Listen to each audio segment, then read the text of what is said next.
안녕하세요. 오늘은 수소 연료전지 산업에 대해 아주 깊숙이 들여다보려고 합니다. 이 기술이 그냥 친환경적이다 이 정도 수준이 아니고요. 우리 에너지 시장 전체의 판을 어떻게 바꾸고 있는지 그 핵심만 명쾌하게 짚어드리겠습니다. 자, 시작부터 아주 중요한 질문 하나 던져볼게요. 우리가 흔히 미래 에너지 하면 떠올리는 거, 태양광이나 풍력이잖아요. 근데 여기에 정말 치명적인 약점이 하나 있어요. 바로 날씨가 안 좋으면 그냥 멈춰버린다는 거. 이걸 간헐성이라고 부르는데 이 문제를 해결 못하면 에너지 전환은 사실상 그냥 꿈에 불과하죠. 바로 이 딜레마를 어떻게 풀 것인가 여기서부터 오늘 이야기를 시작해 보겠습니다. 이 거대하고 어려운 에너지 문제에 대한 가장 강력하고 또 현실적인 해답. 그게 바로 오늘 우리가 이야기할 주인공, 수소 연료전지입니다. 그럼 수소 연료전지가 도대체 뭘까요? 여기 정의를 보시면 딱 한 단어만 기억하시면 돼요. 바로 직접 변환입니다. 보통 발전은 뭔가를 태워서 그 열로 물을 끓이고 그 증기로 터빈을 돌리잖아요. 복잡하죠?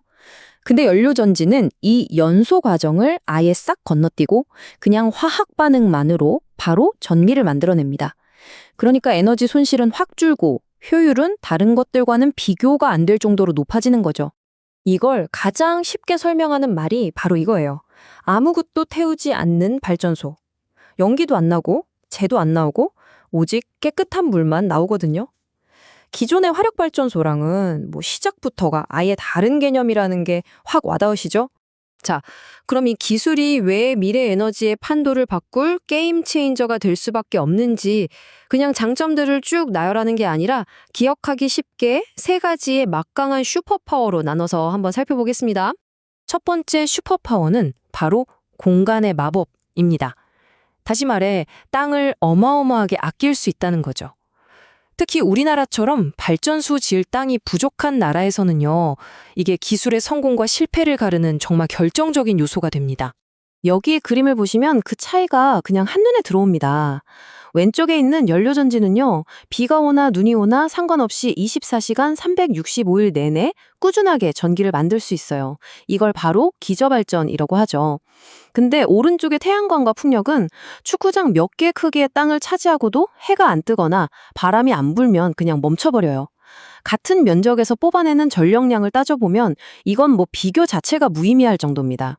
두 번째 슈퍼파워는요, 착한 이웃이 될 수 있다는 점이에요. 이게 무슨 말이냐면 도심 한가운데 있어도 전혀 문제가 없다는 거죠. 보통 발전소 하면 시끄럽고 공기 나쁘다고 다들 싫어하잖아요? 근데 연료전지는 우리 집 바로 옆에 있어도 될 만큼 정말 깨끗하고 조용합니다. 구체적으로 한번 볼까요? 일단 태우는 게 없으니까 미세먼지의 주범인 질소산화물이나 황산화물 같은 게 나올 일이 거의 없고요. 소음도 조용한 도서관 수준이라 민원 들어올 걱정도 없죠. 근데 진짜 재밌는 건 지금부터예요. 발전을 하고 나면 뜨거운 열이 남는데 이걸 그냥 버리는 게 아니에요. 주변 아파트에 난방용 온수로 공급하거나 근처 스마트팜에 팔아서 전기를 판 돈 외에 추가 수익, 그러니까 부가 수익까지 만들어낸다는 겁니다. 정말 똑똑하죠? 자, 마지막 세 번째 슈퍼파워입니다. 이건 발전소 하나를 넘어서서 우리나라 전체의 에너지 시스템을 튼튼하게 만드는 전력망의 수호자 역할이에요. 여기서 키워드는 부하 추종이라는 능력입니다. 말이 좀 어렵죠? 쉽게 말해서 우리가 전기를 갑자기 많이 쓰면 발전량을 바로 늘려주고 덜 쓰면 같이 줄여주는 아주 스마트한 조절 능력이에요. 꼭 심장박동이 불안정할 게 옆에서 딱 잡아주는 페이스메이커 같다고 할까요? 전력망 전체가 흔들리지 않게 꽉 잡아주는 거죠. 덕분에 갑자기 도시 전체가 정전되는 그런 블랙아웃을 막을 수 있고요. 또 수조 원씩 들여서 송전탑을 더 짓지 않아도 되는 겁니다. 자, 지금까지 연료전지가 얼마나 대단한 힘을 가졌는지 보셨죠? 그럼 이제 그 속을 한번 들여다볼 시간입니다. 연료전지라고 해서 다 똑같은 게 아니거든요. 우리 자동차도 경차, 세단, SUV가 있는 것처럼 용도에 따라서 전혀 다른 기술들이 지금 치열하게 경쟁하고 있습니다. 바로 이 표에 연료전지 기술계의 4대 천왕이 다 나와 있습니다. 보시면 작동 온도나 주로 쓰이는 곳이 완전히 다르죠. PMFC처럼 낮은 온도에서 빨리 켜고 꺼야 하는 순발력이 중요한 타입은 수소차 같은 곳에 쓰이고요.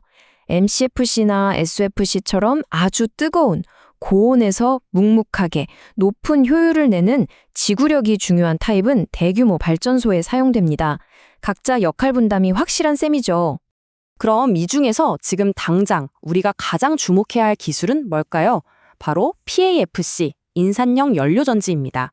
전문가들은 이걸 완벽한 가교 기술이라고 불러요. 말 그대로 다리 역할을 한다는 건데요. 왜냐하면 지금은 우리가 흔히 쓰는 도시가스 배관을 그대로 쓰다가 나중에 미래의 수소 배관이 쫙 깔리면 연료만 싹 바꿔서 계속 쓸 수 있거든요.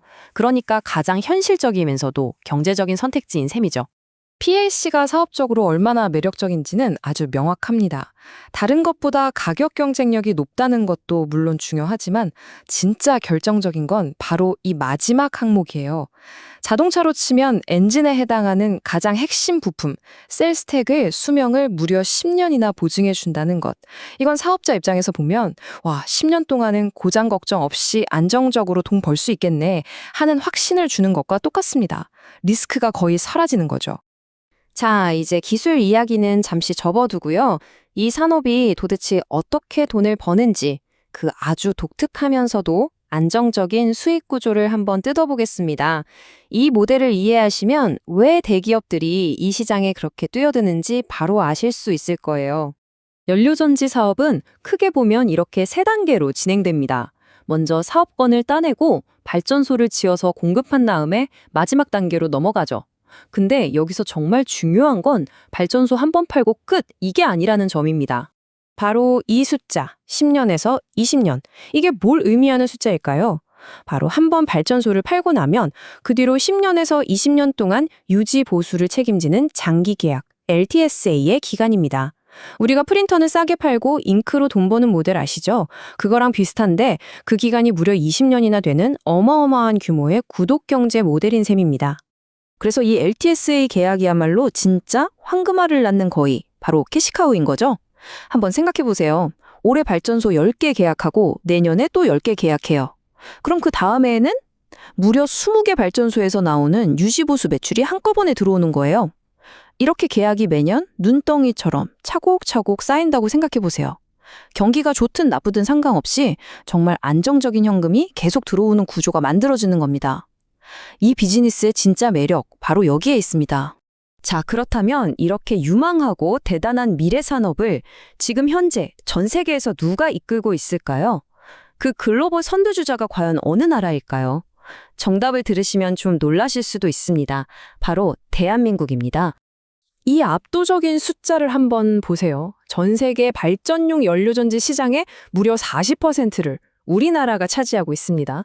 특정 국가가 하나의 에너지 시장에서 이 정도 점유율을 갖는 건 정말 전례를 찾아보기 힘든 일입니다. 이 숫자 하나가 지금 상황을 다 말해주고 있는 거죠. 이런 엄청난 시장 지배력은 단순히 발전소를 많이 팔았다 이 정도 의미가 아니에요. 진짜 중요한 건 그 이면에 있습니다. 바로 전 세계에서 가장 방대한 양의 운영 및 유지 보수, 즉 OM 데이터를 우리가 독점하고 있다는 뜻이거든요. 어떤 부품이 언제쯤 고장나는지, 어떻게 운영해야 효율이 가장 좋은지, 바로 이 데이터가 경쟁국들이 따라올 수 없는 기술 격차를 만들고 원가를 낮추는 가장 강력한 무기가 되는 겁니다. 오늘 우리가 살펴본 것처럼 수소 연료 전지는 단순히 전기를 만드는 기술, 그 이상입니다. 좁은 땅을 효율적으로 쓰는 방법부터 도시의 풍경, 그리고 국가 전력망의 안정성까지 모든 걸 바꾸고 있죠. 마지막으로 이 질문을 여러분께 던지면서 마무리하겠습니다. 과연 수소 연료 전지는 우리가 지금껏 알고 있던 에너지 지도를 미래의 어떤 모습으로 다시 그리게 될까요?